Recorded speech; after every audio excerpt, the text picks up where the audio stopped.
So fast forward many years, I got into security, commercial security, sold a couple companies, brought the Iron Dome over from Israel into the United States, and eventually landed in solar because I realized that I needed to not stray from my core competency. My core competency was going out there and it takes a unique person to knock on someone's door, get them to open it, have them invite you in instead of slamming it during dinner, and then 2 hours later walking out with a solar system contract for $100 grand for 20 years. That's practically a mortgage.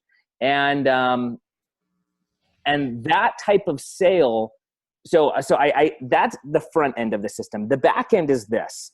Our competition was Solar City, that Elon Musk now owns, and he was an investor prior. Solar City spent $3 billion and they made $1.5 billion. And they're the most valuable solar company, residential solar company on the planet. Now, small business, we can't do that. If we spend $1 and make 50 cents back, that's called going bankrupt. For every dollar we spend, we need to make $5, $10, $100 back. We just simply don't have the luxury of burning cash. And so creating a small business in the same industry where all the other players were bank funded, all the other players have massive investments behind them, where they could wait 30 years to be profitable, just wasn't an option. And so this is the part that's going to be pertinent to your audience.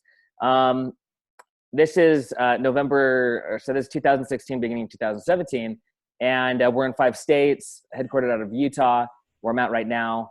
And I'm walking through my marketing department, and they said, we need more money. And I have a problem with that because they spend money, they're not making any money. And it goes back to what I just talked about. Every dollar we spend somehow needs to ultimately be bringing money back in through all departments, accounting, legal, doesn't matter. It needs to be revenue generating activities. And even if it takes a few generations or a few degrees from the actual activity, ultimately it needs to bring revenue, my philosophy. And I'm like, well, tell me why you need more money and why you're not making money. And they say SEO, PPC, SEM, blah, blah, blah. And it dawns on me. You guys are engaging in query-based marketing. You're engaging in search-based marketing. You're waiting for somebody to want what we have. Now, if you wait for them to want what we have, we engage against Solar City. We engage in a race to the bottom. If we all want toothbrushes, we jump on Amazon, you type in toothbrush, I type in toothbrush. Displayed are the top 10. Likely we will both choose the highest quality toothbrush at the lowest price. Now, for the toothbrush vendors, they're fighting over pennies now. And it's really hard to operate as a small business on a penny profit or just a micro profit. Whereas if we go and I don't realize I want a toothbrush, and they proposition me a toothbrush, they now can sell that toothbrush to me at whatever perceived value they can effectively illustrate. I will be happy to buy the Hoover vacuum for $1,000 because instead of wanting one and doing my research online, some dude knocked on my door, showed me how awesome it was. I'm shocked and thrilled and can't believe there's so much dirt in my carpet. Bam, $1,000, happy to do it. But I do a little bit of research and I'm going to realize that no, there's other options online. I can get the same quality for $100. I don't know how much. But so seeing what they wanted, seeing why they wanted the money, I said there's got to be a way to go door to door online or screen to screen, how we go door to door in the real world. Watched YouTube videos for about a week, learned everything I could on e-commerce, set up a site, broke $1 million in 90 days, 2 million 90 days later, and said, okay, I've been in door to door for 12 years and my passion for this is really low. And I'm now, after all these years, in a position where I'm always careful when I talk about this because I think at the wrong time, it is incorrect advice. When 2008 happened and everything's falling apart, I turned and I said to one of my guys, I said, hey, I'm just not passionate about pest control. That was a cop-out for me to say, that was a cop-out. Of course I wasn't passionate about pest control.